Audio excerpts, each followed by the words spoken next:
She fired him in front of the entire floor. She had no idea what he'd been quietly protecting her from. For 9 months, he stayed silent to protect his daughter. That silence was about to end. One phone call. That's all it took to set everything in motion. Her empire was built on numbers that didn't add up. Now the whole world was watching them fall apart. He lost a job that day.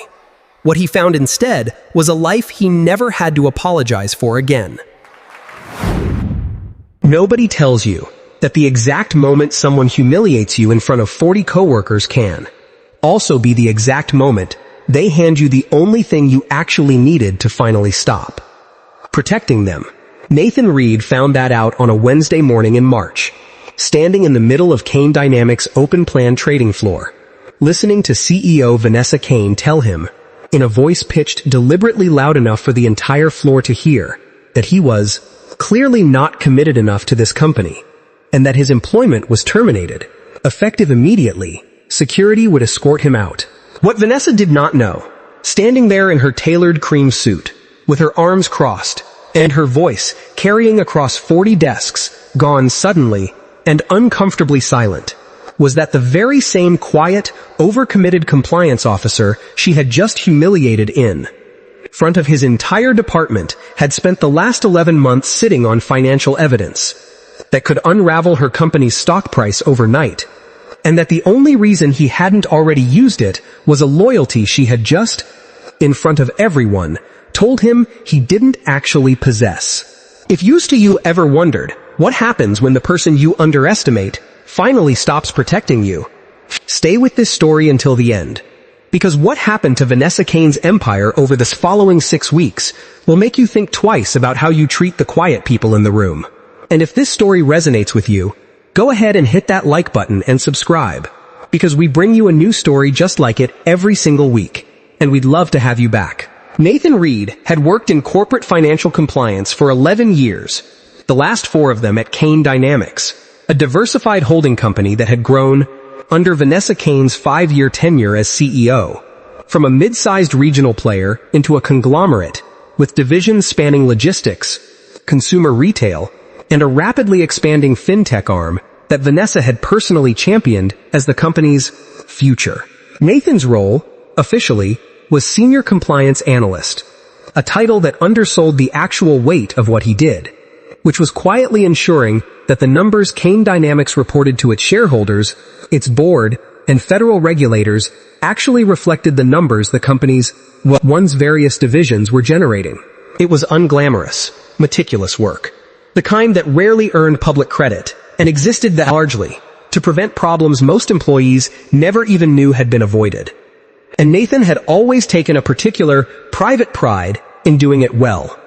The same careful pride he brought to everything since his wife Michelle's death 3 years earlier had left him raising their daughter Zoe alone. Zoe had been 3 when Michelle died of complications from a routine surgery that turned catastrophic within hours. The kind of loss so sudden and so absurd in its ordinariness that Nathan had spent the better part of a year simply functioning on autopilot,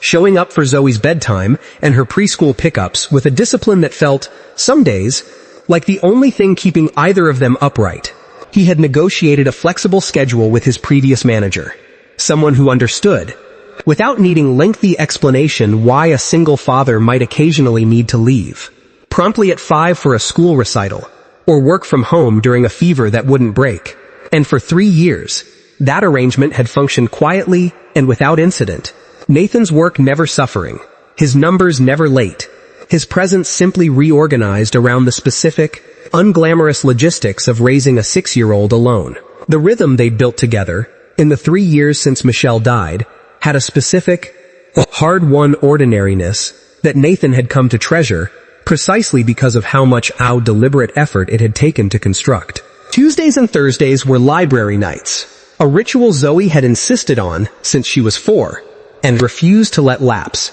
Even during the weeks Nathan felt too exhausted to do much more than sit on the children's section carpet, while she narrated picture books to him, in a voice that grew more confidently dramatic with every passing month. He kept a photo of Michelle on Zoe's nightstand,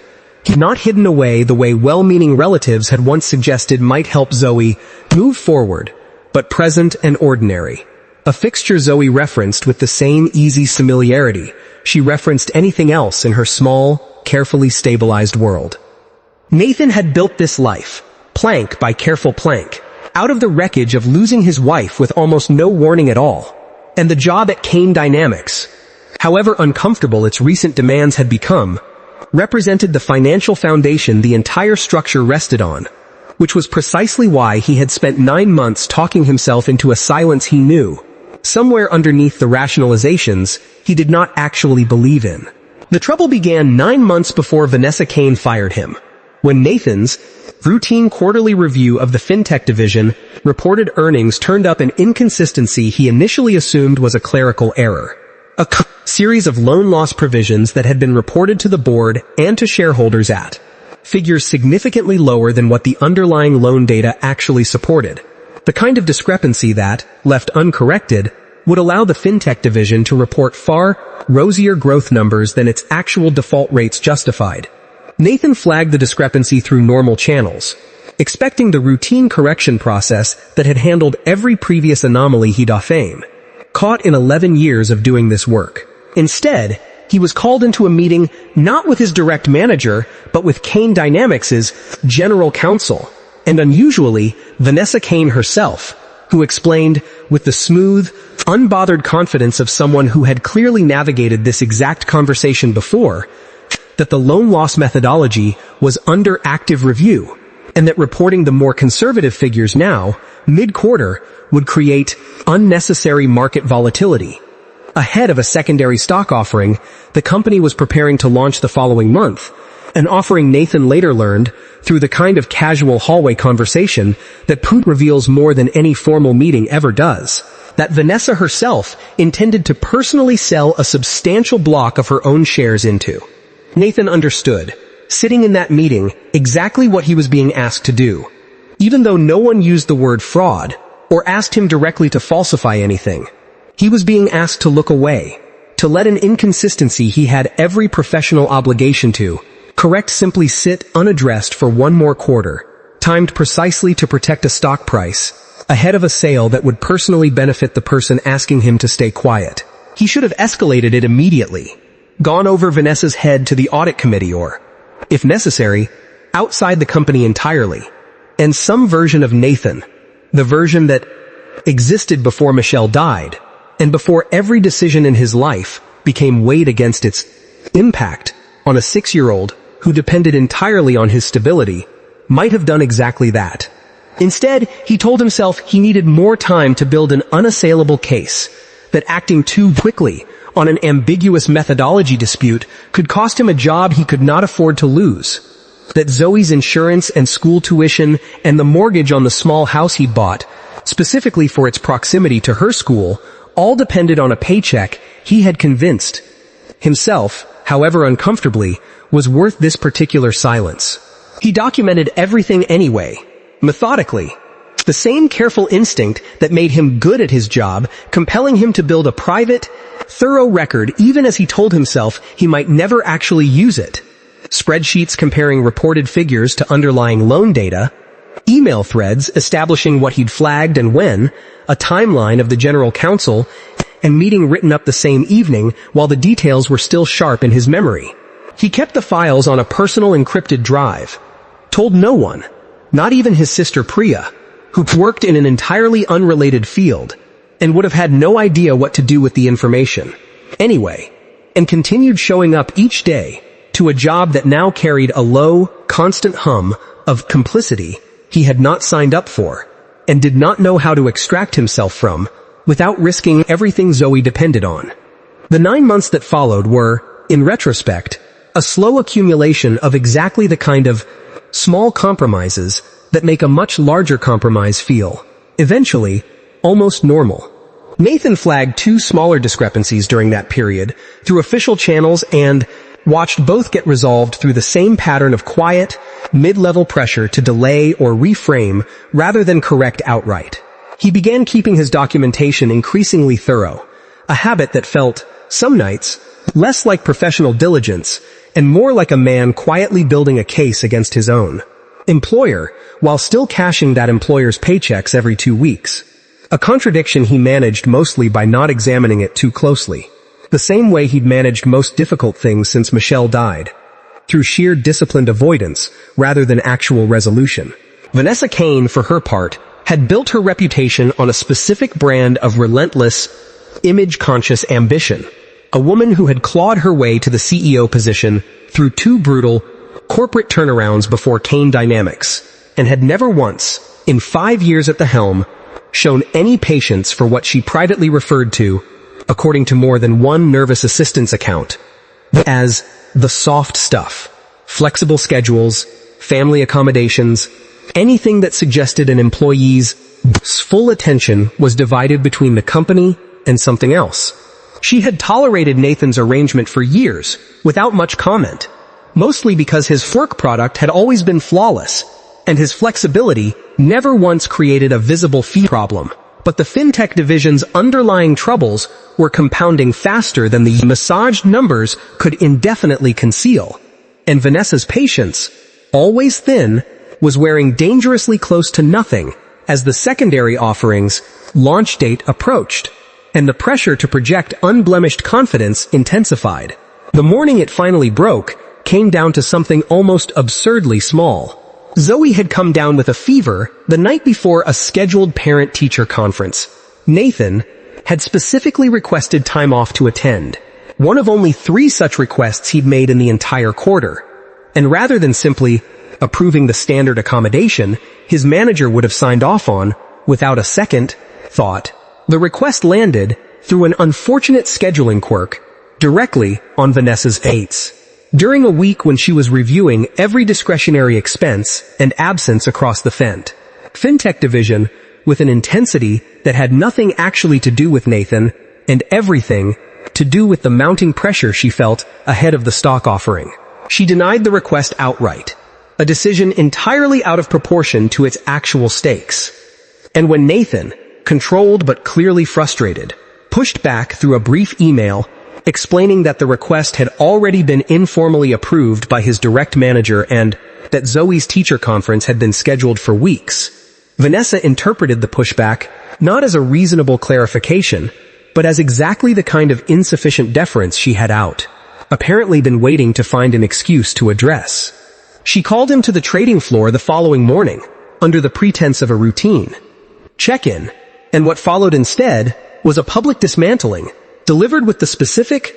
practiced cruelty of someone who had learned, across 2 corporate turnarounds, that public humiliation was an efficient way to remind an entire floor of employees exactly whose patience they should not test. She told him, loudly enough for the room to hear, that his divided priorities had become a liability, that a company moving as fast as Kane Dynamics needed people who were all in, that she had noticed a pattern of him treating this job as secondary to his personal circumstances, and that effective immediately, his employment was terminated. She did not mention Zoe by name, but the reference was unmistakable enough that Nathan saw at least 2 nearby colleagues glance instinctively toward the small framed photo of Zoe he kept on his desk, visible from where they stood. "I built a career on knowing which people can actually be counted on," Vanessa added, with the specific flatness of someone delivering a rehearsed line rather than a spontaneous thought, "and I need my team to reflect that." Nathan stood there in the sudden, uncomfortable silence of 40 coworkers pretending not to watch, felt the specific hot flush of humiliation rise up his neck, and said nothing in his own defense. Partly because Vanessa gave him no real opening to, and partly because some quieter part of him, the part that had spent 9 months carrying a secret he had never wanted,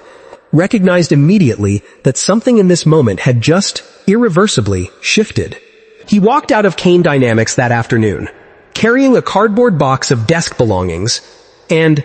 more importantly, an encrypted drive full of 11 months of meticulously documented evidence that he no longer had any professional obligation, personal loyalty, or paycheck-dependent reason to keep quiet about. He drove to pick Zoe up from his neighbor's house, where she'd spent the afternoon after school, and spent that evening doing ordinary things, making dinner, running her bath, reading 2 chapters of a chapter book she'd been begging him to finish, giving himself the entire evening before he let himself sit with the actual weight of what had just happened, and what he now, for the first time in 9 months, was genuinely free to do about it. The call he made the next morning was not to a journalist, not at first, though that would come later. It was to a former colleague named Robert Alsatian, a man Nathan had worked alongside briefly, early in his career, who had since moved into a senior investigator role at the Securities and Exchange Commission's Enforcement Division, someone Nathan trusted specifically because their old working relationship had been built entirely on Robert's own reputation for meticulous, unglamorous thoroughness, the exact professional temperament Nathan needed on the other end of a call this consequential. Robert answered on the second ring, recognized Nathan's voice immediately despite the 4 years since they'd last spoken, and listened for nearly 40 minutes without interrupting once. The particular silence of a man taking careful mental notes rather than simply waiting for his turn to talk. He laid out what he had, methodically,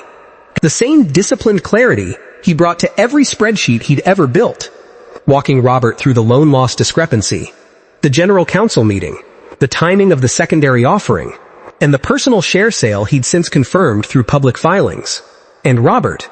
listening carefully, told him what Nathan already suspected, that this was not a gray area, methodology dispute, but a fairly clear-cut case of earnings misrepresentation, timed to an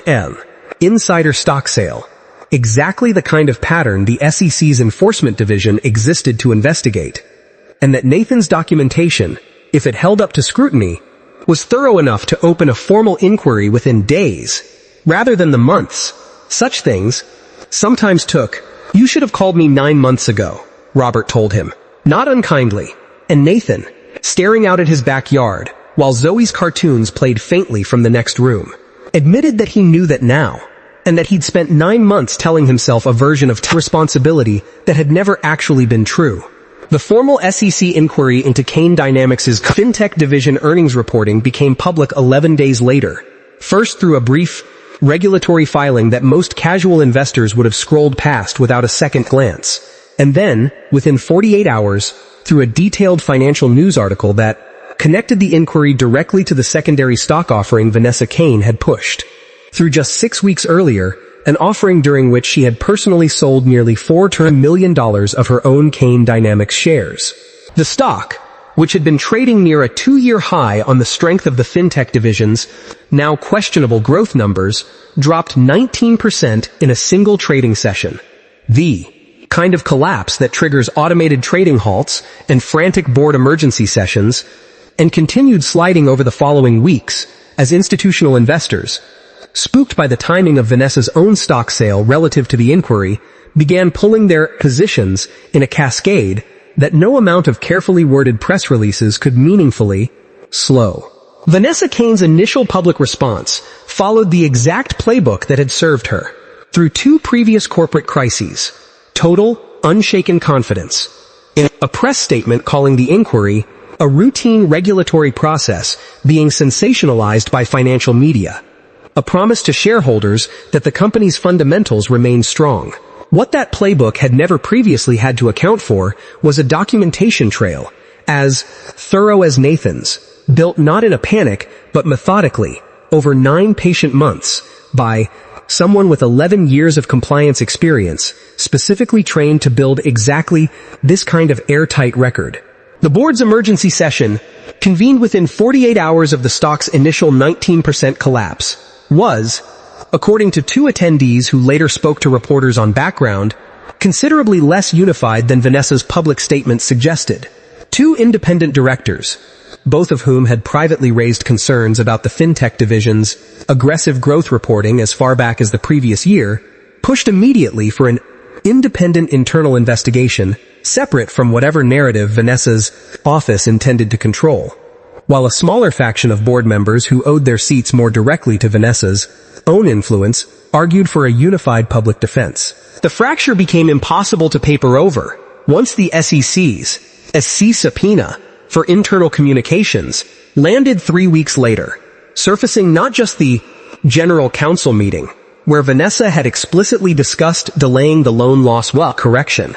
but a follow-up email sent the same afternoon in which she had asked her chief of staff to confirm the exact closing date of her personal share sale relative to the earnings' release calendar. A piece of documentation that made the timing question considerably harder for even her most loyal board allies to defend.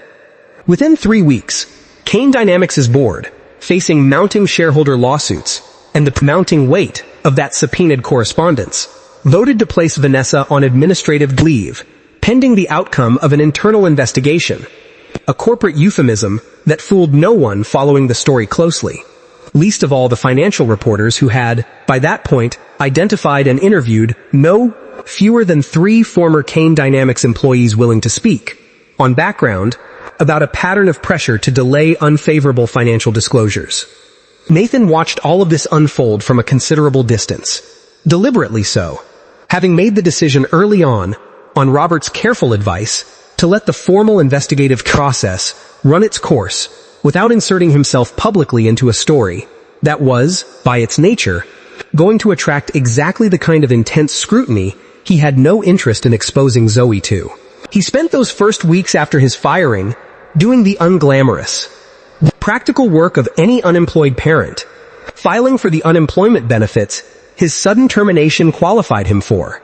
updating a resume he hadn't touched in 4 years, taking Zoe to more after-school activities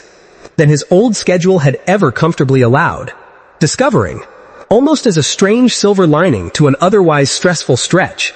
that unemployment had handed him back an amount of ordinary, unhurried time with his daughter that his old job's flexible but still demanding schedule had never quite fully allowed. It was Priya, Nathan's sister, who eventually convinced him to at least update his professional profile to reflect what had actually happened, rather than the vague, carefully neutral, position-eliminated language he'd initially used, pointing out with the blunt practicality only a sibling can deploy that the eventual public reporting on the Kane Dynamics investigation was going to make the actual circumstances of his departure fairly obvious, regardless of how he phrased it, and that hiding wasn't actually protecting him from anything at this point. Priya had flown in for a long weekend 3 weeks after the firing, ostensibly to help with Zoe, while Nathan sorted through unemployment paperwork, and had spent a good part of one evening, after Zoe was asleep, gently but firmly walking her said brother through exactly how much of his instinct to stay quiet about the whole situation was really about protecting Zoe, versus how much of it was simply the same avoidant discipline he'd stain. It stains the specific coping mechanism that had once kept him functional, and now, Priya suggested, might just be keeping him small. Nathan hadn't fully agreed with her in the moment, but he'd thought about the conversation for days afterward, and it was that conversation, more than any single external event, that finally pushed him to stop treating his own departure as something shameful to minimize, and start treating it as simply what it was. Nathan updated his profile the week the SEC inquiry became public. A small, factual note about his departure from Kane Dynamics that he expected almost no one to notice,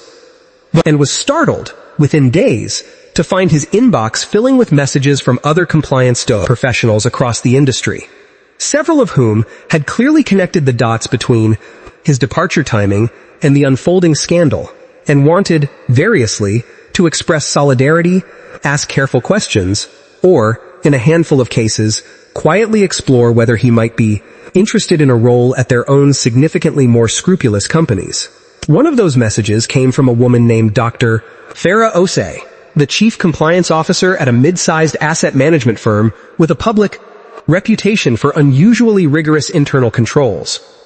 who reached out not with a vague expression of interest, but with a direct, specific offer to discuss a newly created senior compliance role, telling Nathan candidly in pert, their first phone call, that her firm had spent years trying to recruit compliance professionals with exactly his particular combination of technical rigor and demonstrated willingness to actually act on what they found. A combination Farah pointed out, not unkindly, was rarer in the industry than anyone in it liked to admit. Nathan started the role 6 weeks after his firing, at a salary 12% higher than Kane Dynamics had ever paid him, with a formal, written flexible schedule policy that made his old informal arrangement with Michelle's memory feel, in retrospect, unnecessarily precarious. Vanessa Kane resigned from Kane Dynamics 4 months after Nathan's firing. Time to preempt a board vote that would have removed her regardless. Her resignation statement, citing, without any apparent sense of irony, a desire to spend more time focusing on what matters most. Language that several financial journalists covering the story could not resist pointing out, echoed, with unfortunate precision, the exact accusation she had once leveled at Nathan on that trading floor. The company's stock, after bottoming out at a 41% decline from its pre-scandal high, spent the following year in a slow, uneven recovery under new leadership that included, notably, an entirely restructured compliance division built on significantly stronger protections for exactly the kind of internal reporting Nathan had once felt he had no safe channel to fully pursue. Nathan never spoke publicly about the specifics of what he'd found, declining the handful of media requests that came his way over the following months, telling the one persistent reporter who eventually reached him directly that the story wasn't really about him. It was about a system that had asked a single, exhausted father to choose between his daughter's stability and his own integrity, and that the actual lesson worth reporting on had less to do with Vanessa Kane specifically, and more to with how many other Nathans were sitting on similar documentation at similar companies, right now, weighing the exact same impossible calculation he'd spent 9 uncomfortable months making. He did, eventually, agree to speak at an internal training session at his new firm. Not about the scandal itself, but about the specific, unglamorous discipline of documentation, telling a room of younger compliance analysts that the moment you start building a paper trail, just in case, is usually the moment you already know, somewhere underneath the rationalizations, exactly what you're eventually going to need it for. What Nathan Reed ultimately came to understand, sitting at Zoe's kitchen table one ordinary Tuesday evening, helping her with a spelling worksheet in a house that no longer carried the low, constant hum of complicity he'd lived with for 9 months, is that the version of loyalty he had once mistaken for responsible parenting had actually been its own quiet form of hate, self-betrayal. A 9-month exercise in convincing himself that protecting Zoe required protecting a system that was, in its own way, exploiting exactly the vulnerability that made him easy to pressure into silence. Being fired had felt, in the moment, like the worst thing that had happened to him since Michelle's death. It turned out, instead, to be the specific, humiliating shove that finally freed him from a compromise he had never actually wanted to make in the first place. If there is one thing this story asks you to carry with you, it is this. The people who use your vulnerabilities to keep you quiet are rarely as powerful as they need you to believe. And sometimes, the very act of firing someone they've underestimated is the first domino in an empire's own undoing. A year to the week after the trading floor humiliation that ended his career at Kane Dynamics, Nathan sat in the audience of Zoe's second-grade spring recital, arriving 20 minutes early the way he always did now, claiming an aisle seat with an ease that would have been unthinkable under his old schedule, constant low-grade negotiation between obligations. Zoe spotted him from the risers before the program even began, gave him an enormous, unself-conscious wave that made the mother beside him smile, and delivered her 2 assigned lines about spring flowers, with a seriousness that suggested she considered them at least as consequential as anything Nathan had ever presented in a Kane Dynamics board meeting. He thought, watching her, about the version of himself who had once believed that keeping his head down and staying quiet was the only responsible way to protect this exact moment, and understood now, with a clarity that had taken 9 uncomfortable months, and 1 humiliating morning to arrive at, that the quietest and most disciplined thing he had ever done for his daughter was not the silence he'd once maintained, but the single phone call that finally broke it.